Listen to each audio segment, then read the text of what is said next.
دشمن دوست اور پتھر موم کیسے ہو جاتا ہے۔ ایک پرانی آیت کا عملی تجزیہ۔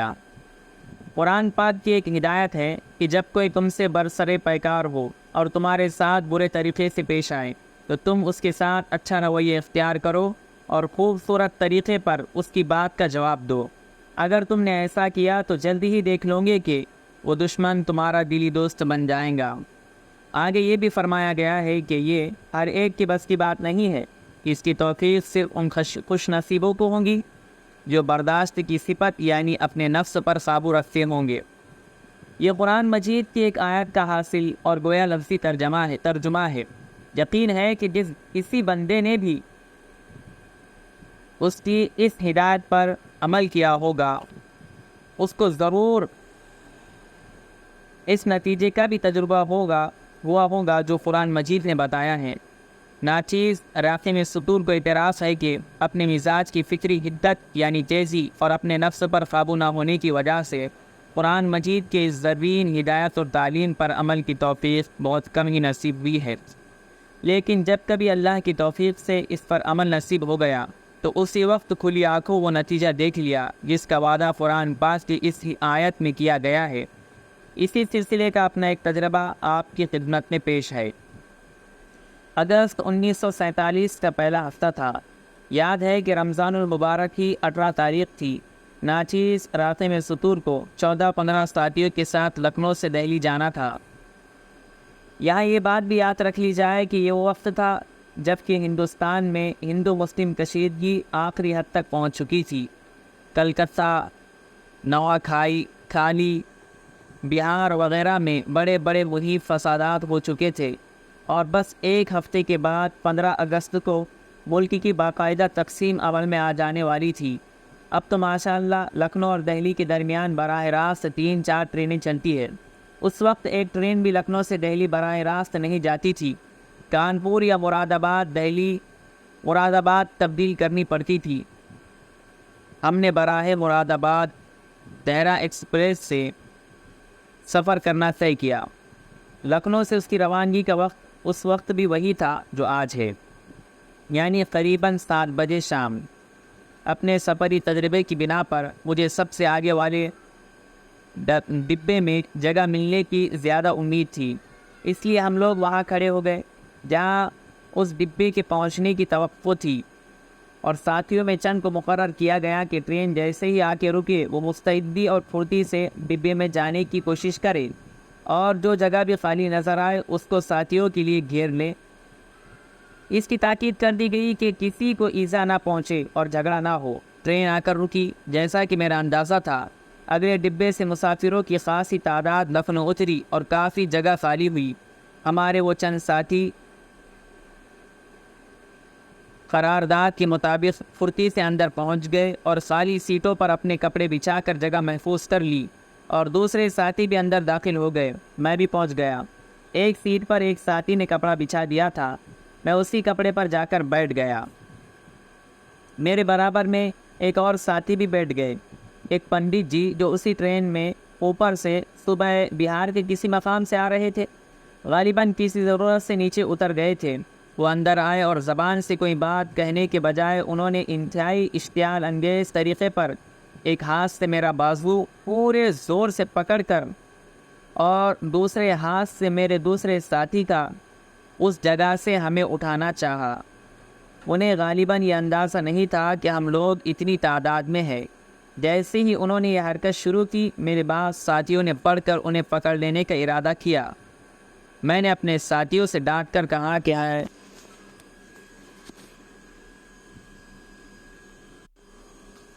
ہر شخص اپنی جگہ پر بیٹھے اور بالکل خاموش بیٹھے۔ اگر کچھ بات کرنے کی ضرورت ہوگی تو میں خود کروں گا۔ اس کے بعد میں نے ان پنڈت جی سے نرمی سے کہا کہ آپ زبان سے فرمائیے، کیا بات ہے اور آپ کیا چاہتے ہیں؟ انہوں نے نہایت غصے کے ساتھ کہا کہ آپ لوگ یہاں کیوں بیٹھے ہیں؟ یہ میری جگہ ہے۔ میں نے ان سے کہا کہ بھائی یہ بات ہے تو آپ سہولت اور معقولیت سے بھی کہہ سکتے تھے۔ آپ نیچے اتر گئے تھے۔ ہمارے ساتھیوں نے جگہ خالی دیکھی تو انہوں نے کپڑا بچھا دیا اور میں آ کر اس پر بیٹھ گیا۔ اگر آپ سیدھے طریقے سے یہ فرما دیتے کہ یہ جگہ آپ کی ہے آپ یہاں پہلے سے بیٹھے تھے تب بھی یہ جگہ خالی کر دی جاتی۔ بہرحال اگر آپ یہاں بیٹھے تھے تو یہ آپ ہی کی جگہ ہے، آپ یہاں بیٹھ جائیے۔ میں نے یہ کہہ کر وہ جگہ خالی کر دی۔ پنڈت جی کے اس رویے پر ہمارے بعض ساتھیوں کو پھر گرمی آنے لگی، تو میں نے ان سے کہا کہ آپ لوگوں میں سے کسی کو بولنے کا حق نہیں، اور جب یہ اس جگہ پر پہلے سے بیٹھے تھے تو یہ انہی کی جگہ ہے۔ بات ختم ہو گئی اور میں نے پنڈت جی کا ہاتھ پکڑ کر اس جگہ پر ان کو بٹھا دیا اور ساتھیوں کے ذہن کو دوسری طرف موڑتے ہوئے بحیثیت امیر قافلہ سفر کے آداب، اصول اور دعا وغیرہ کے بارے میں کچھ ہدایتیں دینا شروع کر دی۔ ہم سب روزے سے تھے اور ٹرین کی روانگی کے صرف 5-7 منٹ کے بعد افطار کا وقت ہونے والا تھا۔ ایک دوست جو ہم لوگوں کو صرف رخصت کے لیے اسٹیشن تک آئے تھے، میں نے ان سے کہا کہ اگر اسٹیشن پر برف مل جائے تو آپ ایک سیر لا دیجیے۔ وہ دوست برف تلاش کرنے کے لیے چلے گئے۔ ہمارے وہ مہربان پنڈت جی بھی خاموشی کے ساتھ ڈبے سے اترے۔ ہمارے جو دوست برف کی تلاش میں گئے تھے وہ ابھی واپس بھی نہ آئے تھے کہ پنڈت جی 5 سیر برف کہیں سے خرید لائے اور خاموشی کے ساتھ میرے سامنے رکھ دیا۔ میں نے سر اٹھا کر ان کی طرف دیکھا تو ان کی آنکھوں میں شرافت کی چمک اور ندامت کے آنسو تھے۔ انہوں نے اصرار کیا کہ قبول کر لو۔ میں نے کہا کہ سر آنکھوں پر، لیکن یہ بہت زیادہ ہے، آپ اس کی قیمت لے لے، مگر وہ کسی طرح راضی نہ ہوئے۔ بالآخر میں نے قبول کر لیا۔ اب ٹرین لکھنؤ سے روانہ ہو گئی۔ میں پنڈت جی سے ذرا فاصلے پر دوسری سیٹ پر اپنے ساتھیوں کے ساتھ بیٹھ گیا تھا۔ پنڈت جی خود اٹھ کر میرے قریب آئے اور مجھ سے کہا کہ بہت غلطی ہوئی، آپ وہی بیٹھیں گے جہاں پہلے بیٹھے تھے۔ میں نے ان سے کہا میں آرام سے بیٹھا ہوا ہوں۔ وہ اس پر راضی نہیں ہوئے اور کہا کہ اگر آپ وہاں چل کر نہیں بیٹھیں گے تو میں بھی نہیں بیٹھوں گا، کھڑا رہوں گا۔ بالآخر میں اسی جگہ جا کر بیٹھ گیا۔ بازار لانے گیا ہو، اس کے بعد دیا لے پاپا نے ایسا کیا؟